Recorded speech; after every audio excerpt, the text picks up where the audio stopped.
Comenzamos un nuevo programa de salud y sociedad en Popular Televisión. Hoy hemos venido a la consulta a la clínica Dr. Sanz, aquí en Castelar 1, y vamos a hablar en primer lugar con el doctor Juan Ramón San Jiménez Rico, cirujano plástico y reparador. ¿Qué es eso? ¿Qué haces?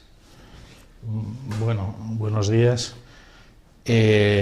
Los cirujanos plásticos, nuestra especialidad, la cirugía plástica, se da tanto a reparar y reconstruir tanto los defectos congénitos, las malformaciones congénitas, como todos los procesos adquiridos, tanto tumorales como deformidades adquiridas, como procesos que se denominan involutivos del envejecimiento, así como todas las secuelas de una serie de procesos como los traumáticos, traumatismos, sean deportivos, laborales y obviamente traumatismos después de accidentes de tráfico y otro tipo de accidentes. En definitiva, reparación y reconstrucción de procedimientos congénitos y luego la parte de reparación de procedimientos tanto tumorales como por accidentes y otra serie de mecanismos y de causas que denominamos adquiridos, es decir, que no nacen con nosotros, sino que se producen a lo largo de la vida. Ahí me viene la duda, entre cirugía plástica, cirugía reconstructiva, cirugía estética. ¿No es lo mismo o le ponen distintos nombres a lo mismo?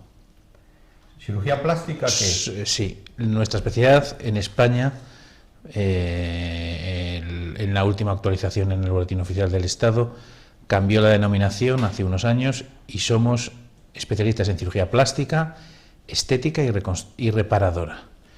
Entonces, siempre, continuamente, en nuestro medio se habla de yo soy cirujano estético, yo soy cirujano plástico, yo soy cirujano reparador. Realmente son las dos caras de una misma moneda. Nuestra especialidad tiene la parte estética y después tiene la parte reparadora, reconstructiva. Realmente es una misma especialidad con dos vertientes. ¿Qué es lo que pasa? Que en concreto en nuestro país y en casi todos los países, hay alguna pequeña excepción, la cirugía estética, los procedimientos estéticos no están contemplados en la cartera de servicios del Servicio Nacional de Salud, en nuestra comunidad, en el Servicio Cántabro de Salud, y eso hace que haya un límite, una línea roja que separe, como suelen decir los pacientes, esto me entra, lo que entra o lo que no entra en esas carteras de servicios, en los seguros privados, seguros como el del igualatorio en nuestra comunidad, y entonces sí que hay esa dicotomía o esas dos caras de una misma moneda, que son estética y reparadora, pero nosotros somos cirujanos plásticos, estéticos y reparadores. Es nuestra especialidad. Lo reparador empezó más bien en la época de la...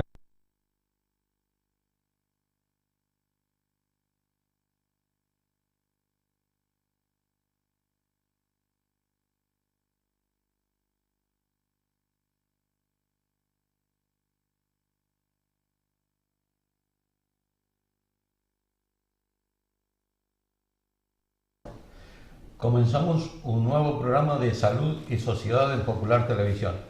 Hoy hemos venido a la consulta a la clínica Dr. Sanz, aquí en Castelar 1, y vamos a hablar en primer lugar con el doctor Juan Ramón San Jiménez Rico, cirujano plástico y reparador. ¿Qué es eso? ¿Qué haces? Bueno, buenos días. Los cirujanos plásticos, nuestra especialidad, la cirugía plástica, se dedica tanto a reparar y reconstruir tanto los defectos congénitos, las malformaciones congénitas, como todos los procesos adquiridos, tanto tumorales como deformidades adquiridas, como procesos que se denominan involutivos del envejecimiento, así como todas las secuelas de una serie de procesos como los traumáticos, traumatismos, sean deportivos, laborales y obviamente traumatismos después de accidentes de tráfico y otro tipo de accidentes. En definitiva, reparación y reconstrucción de procedimientos congénitos y luego la parte de reparación de procedimientos tanto tumorales como por accidentes y otra serie de mecanismos y de causas que denominamos adquiridos, es decir, que no nacen con nosotros, sino que se producen a lo largo de la vida. Ahí me viene la duda, entre cirugía plástica, cirugía reconstructiva, cirugía estética. ¿No es lo mismo o le ponen distintos nombres a lo mismo? ¿Cirugía plástica qué es? Sí, nuestra especialidad en España, en la última actualización en el Boletín Oficial del Estado, cambió la denominación hace unos años y somos especialistas en cirugía plástica, estética y reparadora. Entonces, siempre, continuamente, en nuestro medio se habla de yo soy cirujano estético, yo soy cirujano plástico, yo soy cirujano reparador. Realmente son las dos caras de una misma moneda. Nuestra especialidad tiene la parte estética y después tiene la parte reparadora, reconstructiva. Realmente es una misma especialidad con dos vertientes. ¿Qué es lo que pasa? Que en concreto en nuestro país y en casi todos los países, hay alguna pequeña excepción, la cirugía estética, los procedimientos estéticos no están contemplados en la cartera de servicios del Servicio Nacional de Salud, en nuestra comunidad, en el Servicio Cántabro de Salud, y eso hace que haya un límite, una línea roja que separe, como suelen decir los pacientes, esto me entra, lo que entra o lo que no entra en esas carteras de servicios, en los seguros privados, seguros como el del igualatorio en nuestra comunidad, y entonces sí que hay esa dicotomía o esas dos caras de una misma moneda, que son estética y reparadora, pero nosotros somos cirujanos plásticos, estéticos y reparadores. Es nuestra especialidad. Lo reparador empezó más bien en la época de la guerra, ¿no? Para reconstruir lo que habían deformado los artificios de guerra. Sí, nosotros, la cirugía es tan antigua como un poco, diríamos, la humanidad o el hombre. Y los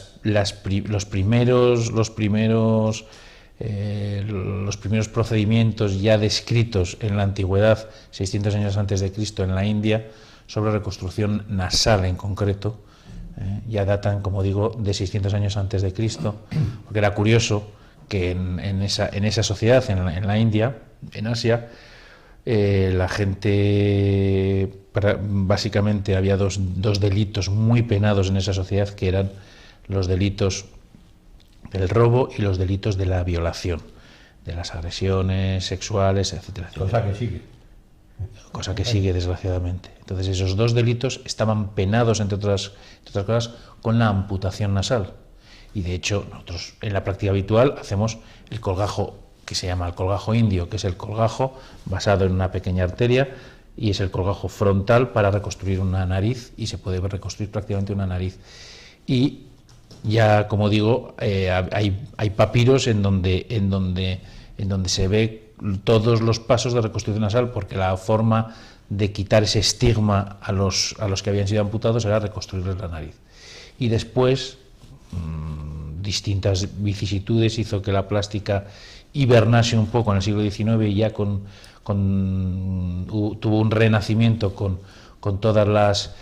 las universidades alemanas, toda la formación germánica en el siglo XIX, y después en el siglo XX ha sido un poco, de nuevo, la cirugía plástica se ha desarrollado mucho, para desgracia del ser humano, con las dos guerras, la Primera Guerra Mundial, la Gran Guerra del 14-18 y la Segunda Guerra Mundial del 39-45, en donde básicamente por las heridas de trinchera en la Primera Guerra Mundial, heridas de trinchera, estaban los soldados atrincherados, sacaban la cabeza y grandes traumatismos faciales. Hubo un desarrollo por parte de diversos especialistas que venían de la especialidad de odontología, de otorrinolaringología, de cirugía general, se centraron en la reconstrucción facial y hubo un gran resurgimiento y un gran desarrollo, y luego hubo una nueva hibernación entre las dos guerras, y en la Segunda Guerra Mundial el US Navy, el Hospital Americano de la Armada, que tenía casi 2.000 camas,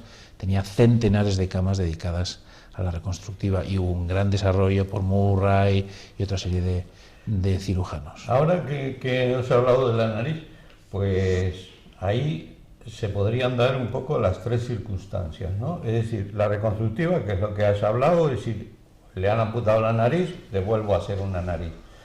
La señora o el señor que dice la nariz no me gusta y se la pone más para arriba, más para abajo, o se la corta o se la larga, no sé lo que hacéis, que eso sería estético. Y después el que respira mal porque tiene mal el tabico, eso sería plástico. Sería más o menos funcional. Eso hay un concepto que yo muchas veces comento a los pacientes, que es el F&F. Uno de los principios de nuestra especialidad es que forma y función van asociadas. F de forma y F de función. Entonces, ahí es la dicotomía y las dos caras de la moneda, como decía. La forma, cuando nosotros privilegiamos o enfatizamos el procedimiento en mejorar la forma, estamos, digamos, por así decirlo, de forma práctica y didáctica, enfatizando más la parte estética. Nos centramos más en la forma, en dar una buena forma, parte estética de nuestra especialidad, la cara de la especialidad. Y la cruz de la especialidad, la parte reconstructora, cuando es la función. Entonces, uno de los principios de nuestra especialidad, como digo, es forma y función van asociadas. Siempre tienen que las cosas quedar bien, darles una forma, bonitas, pero tienen que funcionar. Una nariz que queda bonita y que no puede respirar bien es una nariz fallida. Entonces, si reconstruimos la nariz con un colgajo nasal, estamos privilegiando, obviamente, la parte reconstructiva, pero también tenemos que fijarnos en que quede bien, forma, y después en una nariz hay los dos aspectos. La forma, el aspecto externo, que quede la punta más fina, el dorso que no quede jiba, y la función que con una septoplastia que pueden hacer los otorrinos, pueden hacer los cirujanos maxilofaciales, podemos hacer nosotros, hay que estar capacitado para eso y sabérselo, mejoramos la función. Forma y función van asociadas. También hay casos que además los estamos viendo por la prensa últimamente, el caso por ejemplo de un amputado de brazo, un amputado de mano, eso también lo hacéis vosotros. Sí. El volverle a poner la mano o a poner una prótesis funcional en la mano, en el brazo, en la pierna.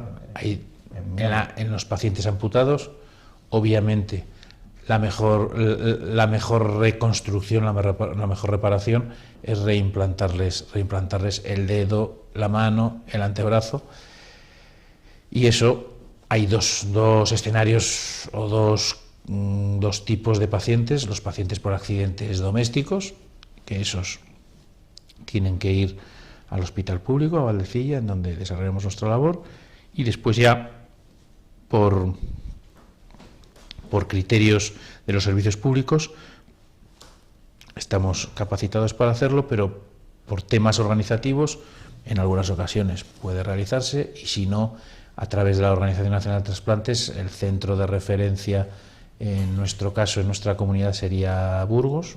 Se contacta con Burgos, en donde hicimos nuestra especialidad, y se envía el paciente para valoración y realización de reimplante, en el caso de que en ese día concreto no se pueda realizar en tiempo y forma. Y en la práctica nosotros el doctor Ayala, compañero y amigo, estamos asociados aquí en la consulta, en Castelar, y a nivel mutual, accidentes laborales, en las mutuas con las que trabajamos, pues realizamos reimplantes. El último ha sido hace escasamente 3 semanas, una amputación a nivel de la falange distal del pulgar, un fragmentito de pulgar que hemos procedido a reimplantarlo. Obviamente en medio laboral lo hacemos en la Clínica Montpia. También hay cuestiones que no son estéticas en los miembros, pero que sí son funcionales. Por ejemplo, un Dupuytren, que significa cuando te vienen con un puño cerrado que no lo pueden abrir. Eso, lo que hacéis ahí es reconstruir la función. Sí, bueno, el Dupuytren en concreto, que además es buena pregunta porque venimos del Congreso, hemos estado este fin de semana en el Congreso Gallego, y en donde hemos presentado una ponencia oficial sobre tratamiento con colagenasa, que es un nuevo tratamiento para el Dupuytren, que es mínimamente invasivo, que no es quirúrgico. Entonces, al final, ¿qué es el Dupuytren? Es la fibromatosis palmar o enfermedad de Dupuytren, es una degeneración, para que lo entiendan los pacientes y las personas que nos estén escuchando, es una degeneración de la fascia palmar, una tela que hay aquí en la palma, y lo que se produce es una retracción, un engrosamiento y retracción, y al final los dedos se van cerrando. Y no los pueden abrir, aunque... No los pueden abrir. Entonces se flexionan las articulaciones metacarpofalángicas e interfalángicas, y lo que hay que hacer es que esa mano vuelva a poder abrirse y también cerrarse. Entonces, una de dos, para resumir. Opción 1, los operas, lo que se llama fasciectomía normalmente selectiva. O sea, le cortan los resecas, quitas lo malo, para que nos entendamos, y se consigue una buena función. Y en segundo lugar, si no, lo que se hace es aplicar un producto que es la colagenasa del Clostridium histolyticum, es un producto que se llama Siapex aquí en España, Siaflex en Estados Unidos, y se aplica el producto a nivel local, se esperan 24-48 horas, y al día siguiente es un procedimiento que se hace en consulta. No resecas, no quitas la enfermedad, pero el déficit de función lo recuperas, porque lo que hace es disolver esa fascia, y al día siguiente consigues una extensión completa, si está bien indicado y bien aplicado. O sea, sin necesidad de operar. Es un producto relativamente caro, pero ya está demostrado que el costo-beneficio es más barato tratarlo con Siapex, o es menos costoso tratarlo con Siapex que operar a un paciente. Y desde un punto de vista funcional la recuperación es mucho más rápida. Eso sí, no quitamos la enfermedad. Desde el punto de vista de la medicina, de la cirugía estética, hay múltiples procedimientos. Vamos a hablar de algunos porque creo que si hablamos de todo estamos aquí hasta pasado mañana. Sí, aburrimos a la gente. Hablemos, por ejemplo, de la abdominoplastia, por ejemplo, por nombrar algunos. ¿Qué es la abdominoplastia?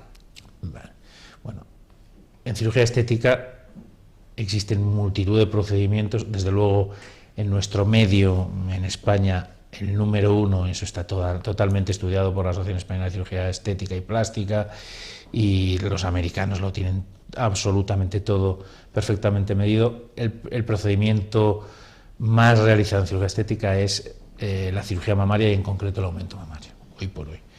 Pero uno de los procedimientos que está creciendo muchísimo es la abdominoplastia. Y la abdominoplastia, en definitiva, es una cirugía del contorno corporal, es una cirugía para mejorar las formas de lo que es la región troncal del tronco del ser humano, de las personas, y en general las personas que consultan son mujeres habitualmente. 9 de cada 10 abdominoplastias que realizamos es en mujeres.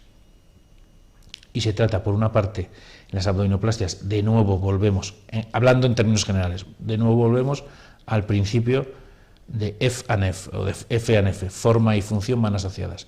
Como es una cirugía de contorno, las pacientes vienen en muchas ocasiones pidiendo mejorar su forma y su silueta a nivel del tronco, pero también porque es estético puro. Las abdominoplastias tienen un procedimiento, son básicamente estéticas, pero a la vez, y en muchas ocasiones vienen en la cuarentena, después de haber tenido varios embarazos, entonces tienen la piel laxa, la piel con estrías, pero después tienen distensión abdominal con diástasis de los rectos del abdomen. Cuando la gente hace abdominales y fuerza los rectos, normalmente con los embarazos pierden tono y se abren y hacen un paréntesis y tienen una debilidad central. Entonces hay que, en ese mismo procedimiento, mejorar todo lo que es la piel y la grasa de ese abdomen, pero a la vez también, y de paso, tratar también la función de lo que es toda la musculatura y las fascias del abdomen, mejorar, plicarlo, cerrar los rectos y mejorar también la silueta con el cierre, y además con ese procedimiento mejora la funcionalidad del sistema músculo-aponeurótico del abdomen, con lo cual la abdominoplastia, la función principal o en lo que pensamos es la estética, pero en muchísimas ocasiones se hacen procedimientos asociados para mejorar la función. ¿Y cómo si lo hacéis eso? ¿Lo tenéis que abrir, cortar? Sí, hay que hacer una incisión. Sobra, o lo hacéis por escopia. Son procedimientos de partes blandas superficiales y como hay un exceso de piel y de grasa hay que resecar. Solo hay una excepción que se puede hacer por endoscopia, que es cuando el abdomen está bien y hay apertura, diástasis de recto, eso se puede hacer por cirugía mínimamente invasiva, pero es la única excepción. El resto hay que hacer una cicatriz a nivel del pubis, ampliada hasta las crestas ilíacas y pues va de cresta ilíaca a cresta ilíaca, una cicatriz que no es pequeña, pero que nosotros siempre a las pacientes las decimos, venga usted con una braga de bikini para poder ver por dónde va su bikini y que esa cicatriz quede dentro del bikini, de la tela del bikini, con lo cual no va a ser visible salvo que la paciente esté desnuda. Y procedemos a resecar toda la piel sobrante, hacemos normalmente liposucción tanto de flancos como del abdomen superior, técnica de Saldaña, que mejora mucho la liposucción superior, mejora los resultados y luego tratamos las fascias y los músculos. ¿Y por qué sobra piel? Sí, claro. O sea, la piel como ha crecido más que el resto. No, la edad a todos nos va estropeando. Eso es cuestión de carne de identidad. Entonces, una chica joven de 18 años, una de las características que a veces los pacientes no lo entienden bien, la piel es elástica, la piel en la gente joven es muy elástica y la elasticidad implica que si uno estira la piel, en cuanto deja de estirarla, retrae perfectamente, es como la silicona del globo. Pero con la edad, con los embarazos, con cambios de peso más o menos evidentes, la piel se distiende, pero deja de ser elástica, y al no ser elástica, no retrae. Como un resorte sí. que ha perdido su fuerza. Sí, un globo es elástico. Tú lo estiras y si sueltas uno de los extremos, vuelve a su sitio. Tiene elasticidad. Entonces una chica de 18 años engorda 5 kilos, la barriga, aumenta la grasa en la barriga, se distiende la piel, pero como adelgace 5 kilos, la barriga queda perfecta, si tiene un peso normal. Y un ser humano en la cuarentena, en cincuentena, engorda 5 o 10 kilos, va a engordar, va a distender la piel y la piel no retrae. Se vaciará de grasa, pero la piel no retrae, porque la piel ha perdido la característica de elasticidad. Es distensible, se distiende, pero no se retrae, no tiene capacidad de retracción, con lo cual es distensible, pero no es elástica, no retrae. No sé si me explico. Sí. Pero, y un paciente o una paciente, porque dice que 9 de cada 10 son ellos, que se operan. ¿Cuánto demora en recuperarse? Porque si le has quitado un trozo de piel y le has los procedimientos de cirugía estética son muy variables, pero cualquier paciente que piense en hacerse una cirugía estética tiene que también valorar que no solo es el acto quirúrgico, y también es el proceso postoperatorio. Y cualquier procedimiento a nivel estético hay que contar con una horquilla de 10, 15 días a 15, 30 días, dependiendo. En concreto, en una abdominoplastia, siempre nosotros decimos a nuestras pacientes, porque es bastante estereotipado, que es en semanas 1 más 1 más 2. Una semana es cuando hay que estar en casa y hay que estar un poco encogido porque se dan una serie de puntos con mucha tensión. Al final de la primera semana ya podemos hacer una vida razonable. Al final de la segunda semana uno puede hacer una vida normal sin actividad física, y en un trabajo que sea de un despacho o en un trabajo que sea en una oficina, al final de las 2 semanas, en 2 semanas puede uno estar trabajando a medio gas. Y ya es persona y ya puede hacer todo tipo de actividades con moderación al final del primer mes, en concreto en la abdominoplastia. Y ya cada procedimiento es distinto, pero siempre hay que contar entre 10 y 30 días. ¿Y lo que le preocupa a nuestra televidente? ¿Cuándo la cicatriz? ¿Cuándo se me van a ir? ¿Que cuándo, o se Las quedan ahí cicatri- para siempre? Las cicatrices es un proceso, como les decimos en la facultad a nuestros alumnos, es un proceso. La cicatriz es la forma que tiene, una de las formas que tiene el ser humano de reparar sus lesiones. Entonces, en toda herida, sea accidental o quirúrgica, hay cicatriz. Y la cicatriz permanece para siempre. Ahora bien, si uno técnicamente la realiza bien en las regiones o dentro de cada zona, en una serie de localizaciones precisas, puede llegar a disimularse muchísimo, pero la cicatriz va a permanecer para siempre ahí. Entonces, y el proceso cicatricial, si es un proceso cicatricial normal, tiene una evolución entre 6 y 24 meses. Primero se nota muy poquito, luego es una curva ascendente, se nota cada vez más, tiene una fase de plana entre 3 y 6 meses, y luego, si va todo bien, va disminuyendo la actividad cicatricial hasta los 12, 18, 24 meses. Pero en todo caso, cualquier procedimiento en donde haya una herida, aunque sea quirúrgica, siempre va a tener cicatriz. A ver, doctor, ¿me va a hacer usted una abdominoplastia? ¿Tengo que perder peso o después, o tengo que perderlo antes o después? La cirugía de una abdominoplastia, en concreto de lo que estamos hablando, es una cirugía que el primer concepto importante, que hay gente que viene y nos consulta, es que es una cirugía de contorno corporal, para mejorar el contorno, no para adelgazar. Hágame una abdominoplastia que quiera adelgazar. Para adelgazar hay que ponerse en manos de un especialista, un endocrino, un especialista en nutrición, y que le ponga el régimen correspondiente hipocalórico. Entonces, si uno quiere hacerse una abdominoplastia, tiene que saber que solo es para mejorar el contorno. Y después, adelgazar o no adelgazar es la eterna pregunta.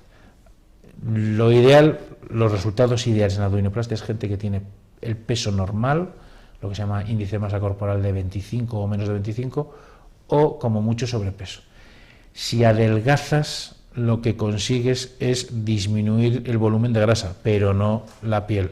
Entonces, cuando hay disminución de volumen de grasa sin piel y haces una abdominoplastia, luego en el postoperatorio puede quedar algo de piel sobrante.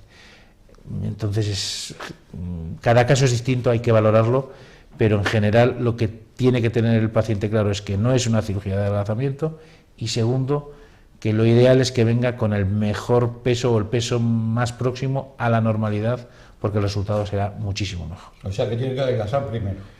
Si está obeso, desde luego una abdominoplastia, lo único que va a solucionar es si tiene en la parte púbica mucha sudoración, infecciones, pues le vamos a evitar las infecciones, que es el único procedimiento contemplado en la seguridad social cuando da problemas funcionales. Pero si no, para poder tener un buen resultado tiene que tener el peso más cercano al peso ideal. Esa es la única forma de conseguir resultados excelentes en abdominoplastias. Bueno, Juan Ramón, tenemos que hacer una pequeña pausa publicitaria y continuamos hablando de estos procedimientos de cirugía plástica, estética, reparadora, y continuamos. Muy bien, volvemos en unos minutos.